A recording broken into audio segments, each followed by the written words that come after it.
ఆధ్యాత్మికం అంటే స్వరూప జ్ఞానం అని తెలియండి. ఆత్మలో కలిసి మనసు కాయములో నింతయే.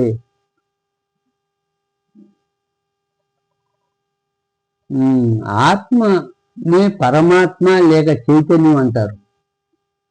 ఆత్మను అగ్ని దహింపజాలదు, నీరు తడపజాలదు. ఆత్మకు చావు పుట్టుకలు ఉండవు. అట్టి ఆత్మ నీలో ఉందని గ్రహించితే ఆత్మ జ్ఞానం. ఆత్మ జ్ఞానమే నేనది, నేనుని ఎరుగుట.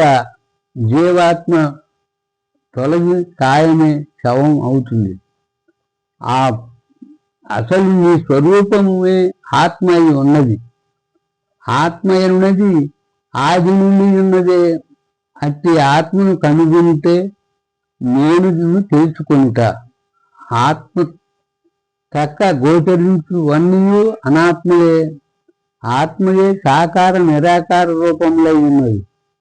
ఆది యందు ఆత్మ నిరాకారమే అయినను అది సృష్టిలో పలు ఆకృతులు పొంది ఉన్నది.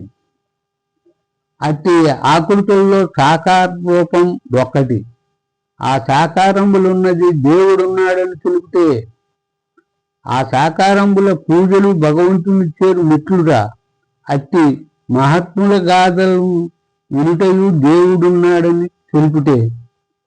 అవతార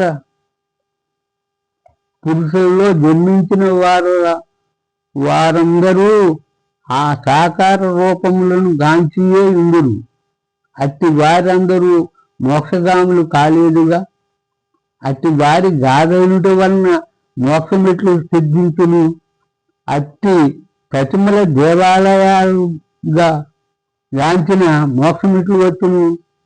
అటువంటి అప్పుడు తీర్థయాత్రలు ఫలమేమి వచ్చును. అది ఎంతయు కాలయాపన, శారీరక శ్రమలకే. ఆత్మ కనుగొని ఆత్మలో చరించుటొక్కటే మార్గము. హరి ఓం నమో నారాయణ.